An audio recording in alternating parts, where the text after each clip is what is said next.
So here we are today with Tess and Steve, and they were kind enough to visit with us about their lifestyle and what prompted them to get into it. And you can see they've got one of these big vans. This is not actually a Quigley kit. This is a U-Joint. U-Joint is a company that does upfits for four-wheel drive only for Ford, and so this is going to be the first time I've been able to catch up with folks that had that done. They've got a nice Airstream that you see, and so with that I present Tess and Steve. Yeah, hi, we're Steve and Tess with The More We Explore. We worked with U-Joint. They sponsored us, and we actually installed it ourselves. It's an awesome process. Do you guys live this way full time? Yes. Yep, we do. And for how long? 2 months. Oh, we're wow. new. We're new. Yeah, we're pretty new. It took us about a year to put it into action. We spent a year kind of developing this plan and making it happen. But We documented the whole thing from the beginning of shopping for which rig. We looked at vans, RVs, motorhomes, tiny houses. And getting rid of all of our stuff because we had a 3,200 square foot house, kind of conventional life before this. 3,200 square foot house. Would it be fair to say that you weren't forced into this lifestyle for financial reasons? No, that's a great question. Right. A lot of people do think, oh, you must be like on the brink of starvation to be choosing to live this way. No way. No, we're doing well financially. We have a great savings account. We have great retirement. But living a simple life, it just appeals. It's not we weren't forced into it financially. Where are you from? Salt Lake. Salt Lake, okay. So not far from where we are now. We're in the Colorado mountains. It's August in 2016 when this is being filmed. The days are about 75, 80 degrees. The nights are in the low 40s, maybe into the 30s. Very pleasant. And so with that, what was the main thrust for you? You wanted to get out of the lifestyle. The conventional life wasn't satisfying. You had some kind of a wanderlust for adventure and novelty. Yeah, I think that, you spend a lot of time getting to know yourself. And for us, our 20s, we learned a lot about ourselves in that time. And so we reached a point, a year and a half ago where we were like, if our entire life burned to the ground, this that we've created isn't what we would try to build back up. And so we just decided, without waiting for our life to burn to the ground, let's start over.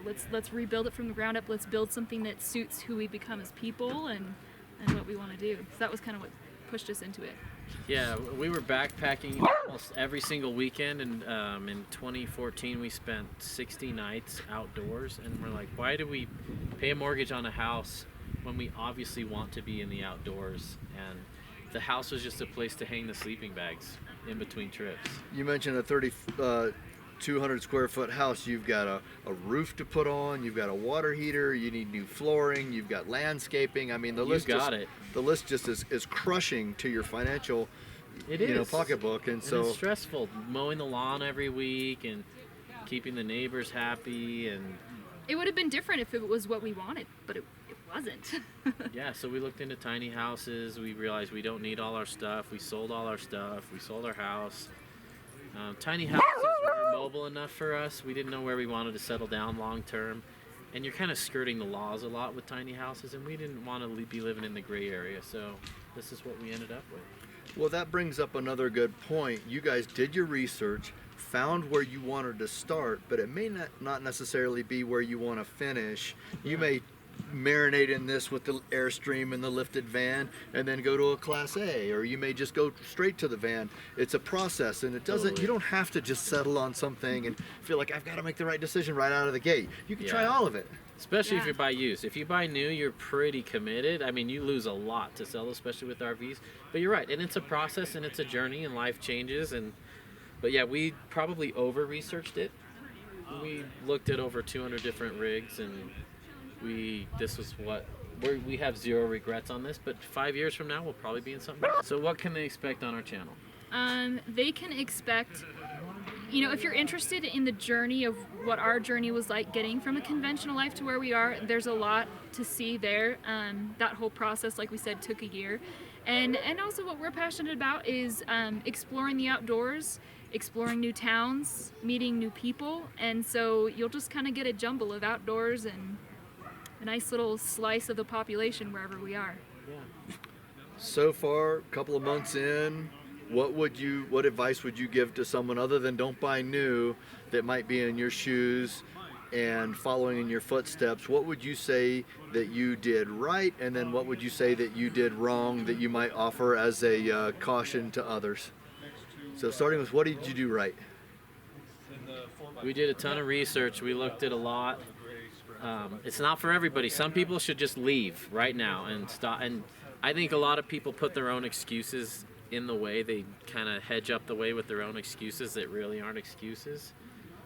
Just do it. So that being said, the best thing we did was to research a ton. I mean, I can tell you how many cabinets every different Airstream model has. I've memorized them all.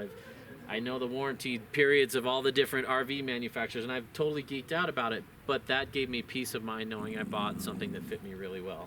And as far as, what we would do differently, I mean, I don't know. I feel like you're gonna make mistakes when you embark on this, no matter what. And I feel like, yeah, do what homework you can and prepare yourself. But like most major life decisions, you reach a point where there's only so much preparation you can do short of taking the plunge. And so realize where the stepping off point is for you, and realize, there's gonna be a learning curve, and it'll be okay. It's okay. Yeah. It's okay if you don't know. Just try it. Yeah. You'll figure it out. You get your nose bloodied, you fix it. It's not a big deal. Do you guys have solar? In a month. In a month, yeah, we're So close. you're setting up for solar, and you mentioned that you're going to build your van out. You want to reserve taking a peek inside until you're ready. So we're not going to take a look inside that. I know y'all want to see it. We've been holding out. It's a work in We're going to do a progress. full tour in a couple weeks. And Well, film Steve mentioned that it's not ready yet. It's still in the building out phase, and so he wants to kind of reserve that until he feels comfortable that it's what he wants to present. What's unique that we could show? that. Oh, we'd be happy to show you the Airstream, Yeah. but I have a typical. It's a typical job. I have 1 foot in the real world and 1 foot in the nomadic world. So I have a 9-to-5 salaried job with benefits. That was super important to me. But I'm still tied down in some ways. It's that a lot of people here are free, but that gave me security. So I spend 40 hours a week working at a desk. So I needed a desk in the Airstream, which is So why we're it's not an big. office. It's not a cubicle. It's here. It's here, yeah. It's, So as long you've as got I have the- internet, I've got a job. So we could call that digital independence. Yeah, and so I still report to the man, and a lot of people think that's crazy. It gives me security. They pay my health insurance. They pay my cell bill. That to me gave me the security to step into this. Who knows? 10 years from now, maybe I'll be ready to take the next plunge and do my own thing. Hey, well, listen, not for nothing. If you have a job and you've got to, meet those requirements, let me just pan around where he's meeting his requirements. It could be worse. It could be worse. We get to pick the places. And so let's talk about that for a moment. Do you need to have internet 24/7, or can you stage a bunch of work and then find a place to upload it to? I have meetings every day, so I need to be connected. So I couldn't work here because there's not signal here. I could work 2 miles down the road. How hard is it to find an internet signal? There's apps to help you, but that is definitely, it tethers us, and we prefer being in places like this, but we can't. Except on the weekends. On the weekends, it's fine, and we still play, but compare that to the alternative, which is driving to a city, having a commute, polluting, spending 2 hours a day in a car to sit in a cubicle. I'll take the slightly tethered life we have right now, and we're loving it. Would you mind sharing what one of those apps might be? Open Signal and Network Cell Info. Those are the two I use. Network Cell Info tells me where the tower is, and I can point my Wi-Fi booster or my 4G booster right at the signal to boost the signal. Those two have been good apps for us. What was the booster? Who makes it? We've got the Wilson 4 something X, 4G something X. Are those apps good on both a smartphone and a Apple phone? Yes, yep. Okay. We have Android, so that means they're on Apple too. Yeah. Show us the Airstream, yeah? Yeah, come on in. Okay. This is a 2010 Airstream Flying Cloud 30. It's the biggest model they make. So you could, people do this with 16 footers, but Jessica So Terra, nice. we wanted room to do that. And One of the other things that we gained by going to a bigger trailer, even though we could live in something a little bit shorter, is we get a lot more room in our holding tanks, which is huge for us because we like to boondock. Where do you dump your tanks if you're traveling? So we can go 2 weeks without dumping, and just on the road we can find other RV parks to dump out. Cabela's sometimes has a free dump. There's Sandy stations all over. So 2 weeks is about as long as we want to go anyway. We really crave interaction with other people. So if we've been 2 weeks away with nobody, we're kind of going crazy. So it forces us into a town anyway to dump, and so we like that. What's it cost to dump your tanks? $5 to $20. Yeah, it there's really quite depends. a range. Okay. And some places are free, Mm-hmm. but yeah, usually if we're staying at an RV park, which we still do from time to time, maybe one out of every 3 weeks, it's just nice to be in a community and take hot showers as long as you want and not have to ration your water and stuff like that. Gives you a chance to dump while you're there. And that's free. Once you're at an RV park, they'll have a dump everyone can use for free. So you mentioned that you did a lot of research on what kind of rig to settle on, and you came up with the Airstream. What were the deciding factors for you? The windows. The windows were a huge thing. As silly as that sounds, I mean, like, you get to kind of frame your view, and like we both work at the desk 48 hours a week, and I mean that's huge. Did resale value factor into your decision? Yes, Yes. and Airstreams have huge resale value. They're about the only RV that's still worth even close to what you paid for it. They're And they not really- cheap new. We really like the build quality too. Super awesome build quality. Like the hinges are all spring loaded. It's all marine grade plywood. There's no. A lot of RVs are kind of. What's that board called? Anyway, the chip board. OSB if it board. gets wet, it's done. And every time you tow this, it goes through a 10.0 earthquake. And so you want something that's going to be solid. And there are some other great alternatives. Airstream's not the only quality built one, but this is the one that connected with us. And seriously, the openness, the clean design, the open windows, the quality resale value, and they're classic and they have a timeless look. And I don't feel like I'm living in a box. What would you say to someone that might be watching this and thinking, geez, I could never pull a big trailer like that. I've never even pulled a trailer. How do you get into parking lots? How do you get into a place to eat? How do you get in a dump? Isn't it scary? What would you say to that? I'm still scared.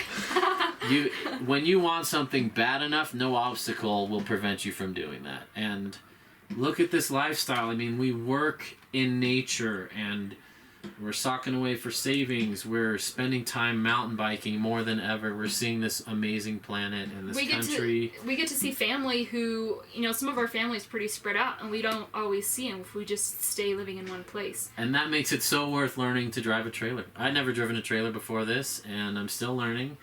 Most people that drive trailers on the weekends are still learning too. I mean, you're going to want it so bad, you're going to say, I don't care. I'm going to learn how to do it. Would it be fair to say that it's not as hard as you might think or might Absolutely. imagine? Yeah, this is the biggest trailer Airstream makes, and if I can tow it with no towing experience, just be smart, understand the weight rating of your vehicle, what it can safely tow, what it can't. Use the safety precaution.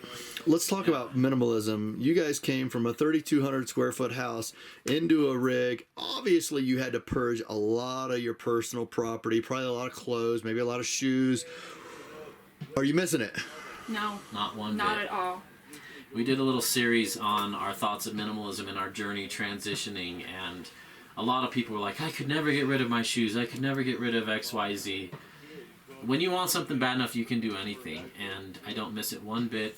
The biggest advantage to all this, if this all burned down tomorrow and was gone, the thing that we've taken away the most was minimalism and getting out of that consumerist mindset of, oh, I saw an ad, I have to have that. Ad agencies, I hate to sound all conspiratorial, but ad agencies, their job is to create a want in you, to tell you, you're not happy with your life because you don't have our product. If you had our product, you would be so happy. Well, we get hit with ads everywhere. And when you learn to say, I'm happy without products, your entire life changes. The way you shop, the way you save money, the way you treat money, the way you treat other people, the way you don't just accumulate stuff. There was a point in my life where I'd spend $200 a week on Amazon just buying the latest toy. And after 6 months, I'm like, why do I keep doing this? I'm not any happier, and I'm just accumulating stuff. And it was kind of the wake-up call that made me realize it's time to change something. And that has been the best change ever. I agree. I'll go ahead and back you on the fact that advertisers are actually the devil to make you feel like you're deficient in some way and you need their product to fill some kind of a hole. Although on the road, you probably do need things from time to time from Amazon. How do you get them? I'll let you answer this, but I'm gonna forget my thoughts, so I'm gonna say it real quick. That's been the biggest challenge for me, is knowing where to buy things in person. I'll need a ladder or I'll need a tool that your local Ace or Home Depot just doesn't have, and that has been the biggest frustration. Is I can't. Before I could get it on Amazon Prime and in 2 days it's at my house, I can't do that now. Yeah, I mean, although we try not to let consuming and consumerism define us as people, we are still consumers. So as far as, especially after that first month on the road, there were things that we were like, okay, when we need to order this and that. And we relied on, family, friends that we were connecting with along the way. So we'd be like, do you mind if we send a few packages your way? So that was really helpful, just kind of using connections that we had, people that we were planning to spend time with anyway when we were passing through. We've heard of Amazon lock boxes where you can ship it to a location and Amazon will hold it for you for a couple days. We can ship it to our campsite, ship it to friends. YouTube has opened up so many worlds to us. We have people in every state saying, if you ever need anything shipped, just contact me. We'll hold it for you. The guys next door to us in the van, we've already got Amazon packages sitting at their doorstep right now. We're going to go pick up later this week. So as long as we kind of know where we're heading the next week or two, we'll have a place we can ship it to. I think you're making a point beyond just how to get packages. As you go through life and through this lifestyle, just being congenial as you guys are opens doors. It's all about the people. I mean, if I would not live this lifestyle if I never saw another soul. I love nature. I love being outside, but I need interaction with people, and that's been my biggest eye-opener. We'll have this beautiful secluded spot by a lake up in this corner and see nobody for 4 days.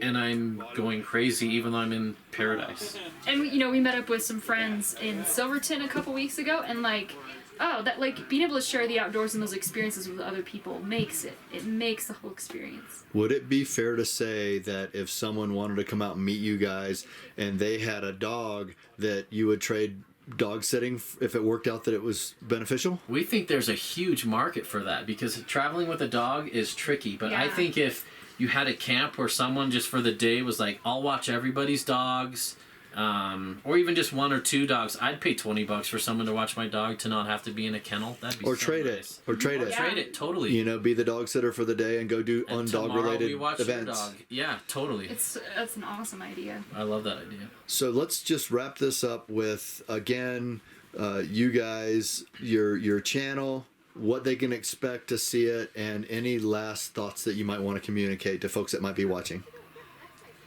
So the RV, van life, tiny house movement may not be for you. But even if you find it mildly intriguing, what you should be latching onto is these people are waking up and realizing the cookie cutter average life, big house, white picket fence isn't for them. And they're making their life what is for them. So I guess my moral of my story is don't hop on the life train and see where it takes you 40 years down the road. You go pick your own path. Find what makes you happy and change your life to center around that instead of just doing what everybody else does and bumping along saying, why am I not happy? I'm like everyone else, but I'm still not happy. Find your passion and go for it. Whether it's living in a van or going fishing your whole life or biking across America or backpacking in Tibet. Find a passion and create the life that you want to live. Last words? Yeah, I'm, out of the two of us, we both like security and things like that, but I'm definitely the most anxious out of the two of us, and it was a really big leap for me, but yeah, it kind of, like what Steve was saying, I was just sick of my life living me, and I thought, as anxious as I feel about a lot of things, I'm ready to just take control of my life and just start living it, and so if you're like me, do it, you can do it, we can be brave, and it's worth it. It has been amazing already. And a lot of people say, sure, you don't have kids. That would be impossible with kids. It's not impossible. You just have to want it more. We know lots of big families doing this and making the life they want. So if you want to learn more about us, learn more about our story, you can go to themoreweexplore.com. We're also on YouTube. We're also on Twitter. We're also on Facebook. Instagram. Google. The more we explore, you'll find us, and we'd love to hear from you as well. So questions, just shoot them on in. Absolutely. Yeah. We love questions. And when this gets posted, you'll come down into the comments and answer Totally. questions there as well. We answer Yeah, ping comments. us. Yep. Mhm. Great. Thank you so much. It's been a pleasure getting to know you guys. Likewise. We love Thank your you channel. so much. Well, look, I'm going to shake you guys' hands on camera, but what I'm really going to do is put the camera down and give you guys hugs because I really have, I'm just walking by and Well, thank you. here for- we are, for- now we're friends. Yeah. You ain't never had my cornbread. It's a little bit of heaven and a little bit of cut it down the middle, open wide and jump right in. I taste your sweat like a lick of the thick said. Come on, baby, cut the trigger with the trigger with it like a don't say. Love the liquor like a